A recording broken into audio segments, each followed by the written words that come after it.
सूरजपुर नाम के गांव में मोहन और सोहिल नाम के दो दोस्त रहा करते थे।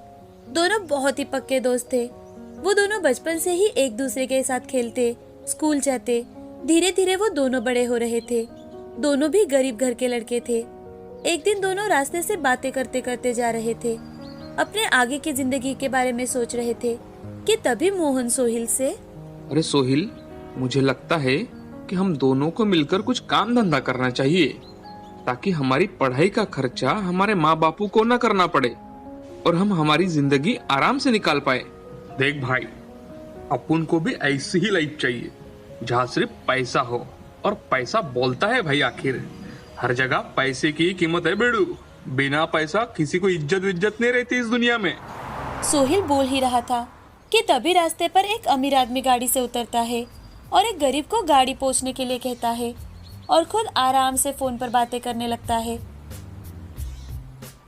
गाड़ी पहुंचते ही वो गरीब आदमी हाथ जोड़कर गाड़ी के मालिक के सामने खड़ा हो जाता है और मालिक जितने पैसे दे वो लेकर वहां से चला जाता है।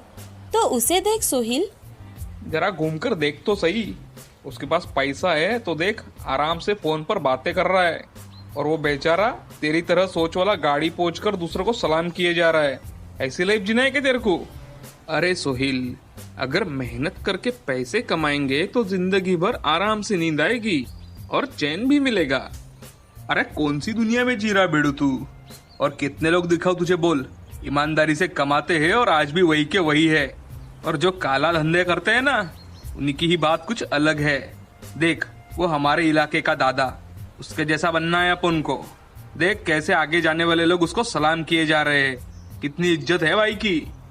अरे सोहिल, वो सब उसको सलाम इसीलिए कर रहे हैं क्योंकि वो सब उससे डरते हैं। उसकी इज्जत कोई नहीं करता। अरे अपन भी उधर ही जाएगा। अरे सोहिल, वो रास्ता सही नहीं है। आज नहीं तो कल उस रास्ते पर धोखा ही है। एक बार अगर उस रास्ते पर चल पड़े तो तुम वहां से कभी वापस नहीं आ सकते। इतनी अच्छी लाइफ से कौन निकलना चाहेगा बिड़ू? देख लेना, तुझसे ज्यादा इज्जत और तुझसे ज्यादा पैसा कमाएगा मैं, और तू रह अपनी घिसी पिटी जिंदगी में जहाँ पैसा ही नहीं है। 2 वक्त की रोटी के लिए भी जूझना पड़ता है इधर। सोहिल देख, अगर तू ऐसा करेगा ना तो तेरी मेरी दोस्ती आज ही खत्म हो जाएगी। अबे छछुंदर, तू क्या मेरी जिंदगी से जाएगा बे? मैं खुद तेरे जिंदगी में नहीं रहूंगा। मेरे सपने बहुत बड़े हैं, तेरे जैसे नहीं छोटे मोटे। अब मोहन और सोहिल दोनों के रास्ते वहीं पर अलग अलग हो जाते हैं। मोहन मेहनत कर अपनी पढ़ाई पूरी कर एक ऑफिस में क्लर्क का काम करने लगता है और अपनी जिंदगी बड़े ही साधारण तरीके से जीने लगता है। दूसरी ओर सोहिल के सपने इतने बड़े थे कि सोहिल गलती पर गलती किए जा रहा था। उसने अपनी पढ़ाई बीच में ही छोड़ दी। शुरू में सोहिल भीड़ में औरतों के गले की चेन निकालना, उनकी पर्स चुराना, ये काम करता। धीरे धीरे कर उसकी हिम्मत इतनी ज्यादा बढ़ जाती है कि वो अब अपने साथ कुछ लोगों को लेकर डकैती जैसे काम करने लगा था। अब उसके पास सब कुछ था, घर, गाड़ी, पैसा, वो जो चाहे वो कर सकता था। एक दिन वो कहीं जा रहा था कि तभी उसे मोहन दिखाई दिया। तो वो गाड़ी रोककर अपना गॉगल निकालकर मोहन से, अरे बेड़ू, तू तो मोहन ही है ना? हाँ, लेकिन मैंने आपको नहीं पहचाना।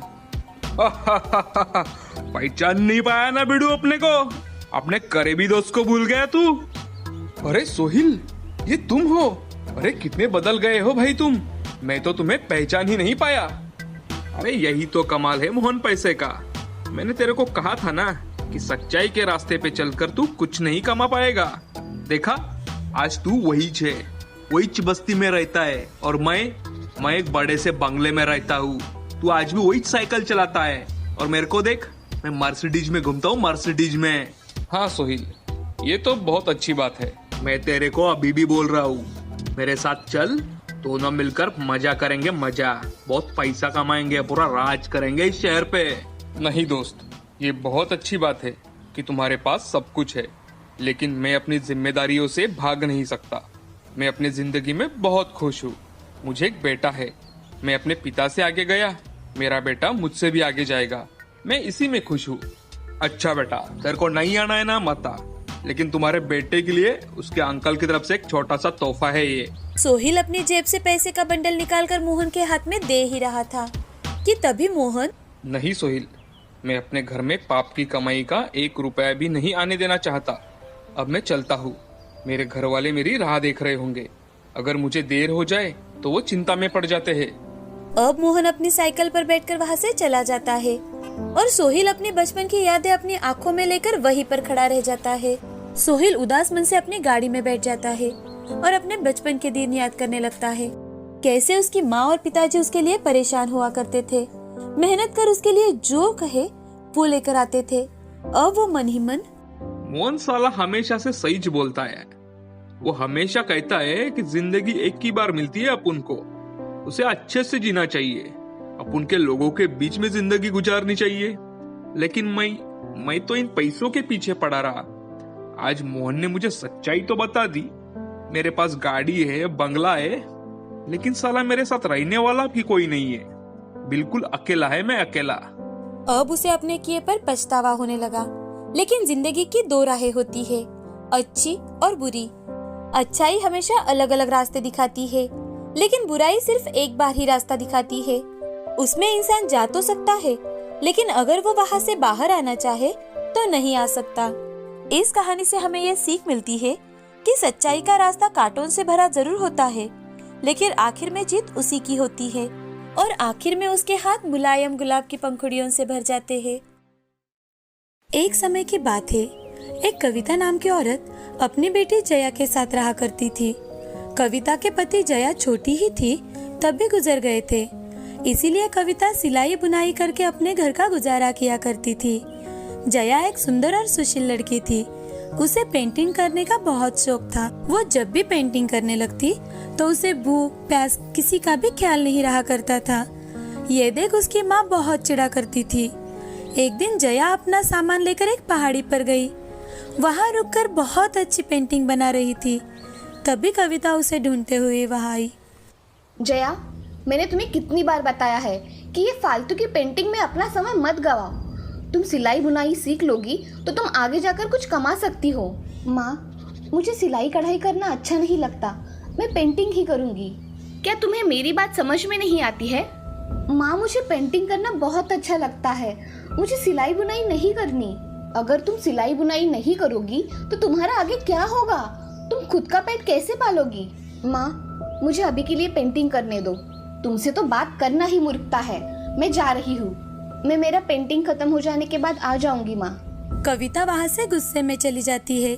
उस दिन जया अपना पेंटिंग का काम पूरा करके घर चली जाती है। उसकी माँ सिलाई का काम कर रही थी। कविता जया को आवाज देती है। जया, तुम्हें मैं कुछ काम नहीं बताती, इसका मतलब ये नहीं है कि तुम तुम्हारे मन का करो। माँ, मैं कल से तुम्हारे काम में हाथ बटाया करूंगी। जया अब खाना खाकर सो जाती है।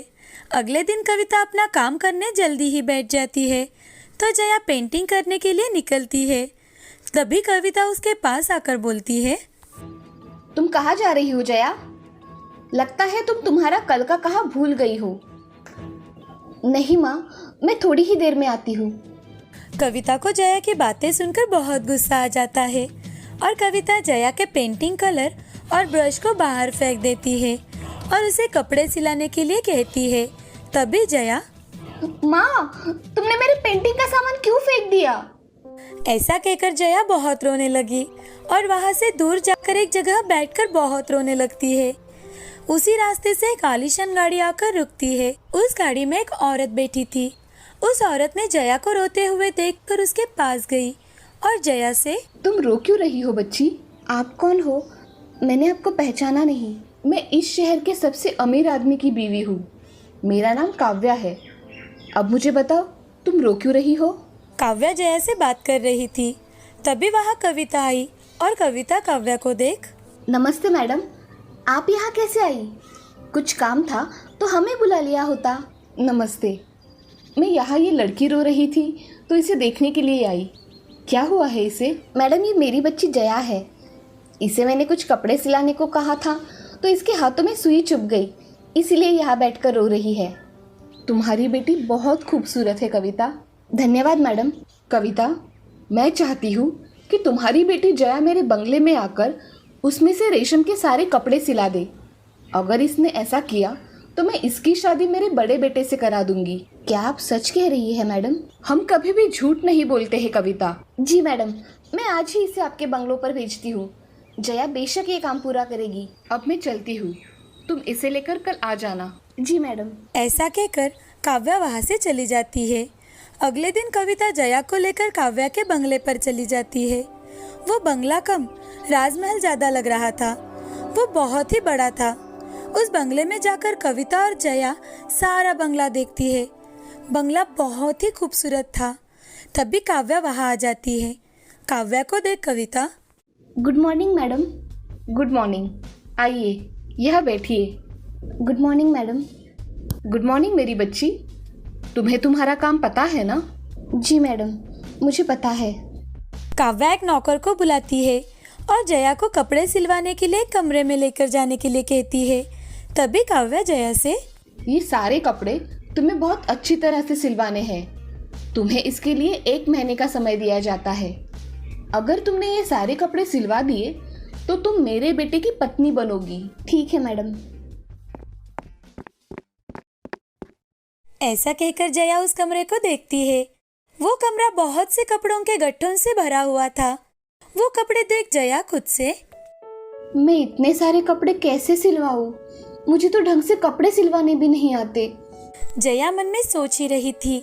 सोचते सोचते वो कमरे में जाकर बैठ जाती है। अगले दिन काव्या उस कमरे में आती है तो जया ने कुछ भी काम नहीं किया हुआ था। ये देख, जया, तुमने कुछ भी कपड़े नहीं सिलवाए? मैडम, मुझे कल थोड़ा अच्छा नहीं लग रहा था, इसलिए मुझसे कुछ काम नहीं हुआ। ठीक है, कोई बात नहीं मेरी बच्ची। काव्या वहाँ से चली जाती है। तभी वहाँ बैठकर जया सोचने लगती है, मैं इतने सारे कपड़े कैसे सिलवाऊं? मुझे तो ढंग से कपड़े सिलवाने भी नहीं आते। जया एक जगह बैठकर सोचने लगती है।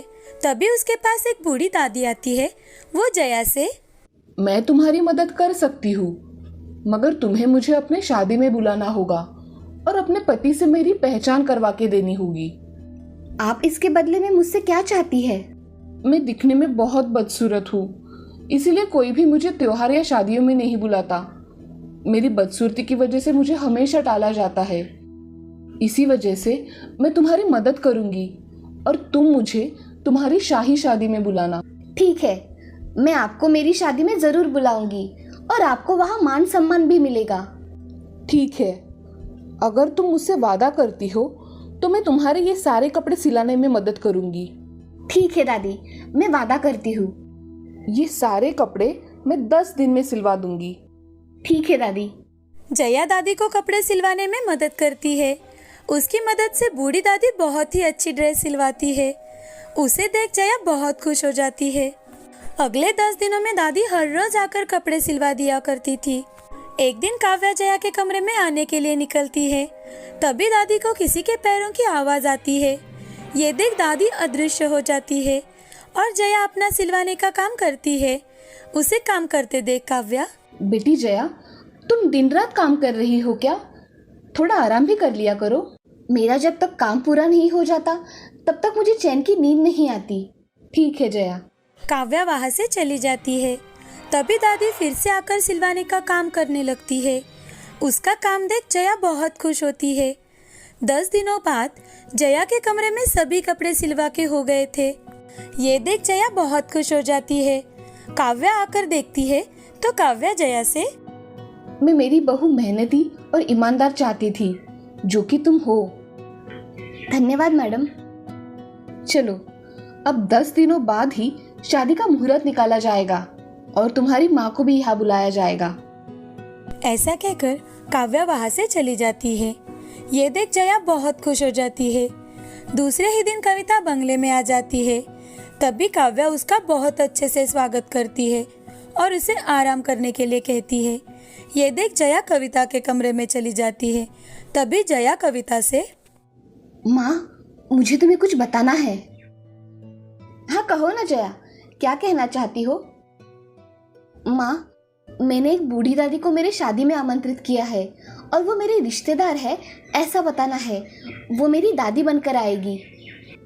ऐसा कुछ नहीं होगा जया, तुम्हारी शादी इतने बड़े परिवार में हो रही है, ये क्या कम है कि तुम फिर से किसी को भी दादी बोल रही हो? माँ, मैंने दादी को वचन दिया है। उन्होंने कपड़े सिलवाने में मेरी बड़ी मदद की है, इसीलिए मैं वचन नहीं तोड़ सकती। तुम्हें जो ठीक लगे वो करो। ऐसा कहकर कविता सो जाती है।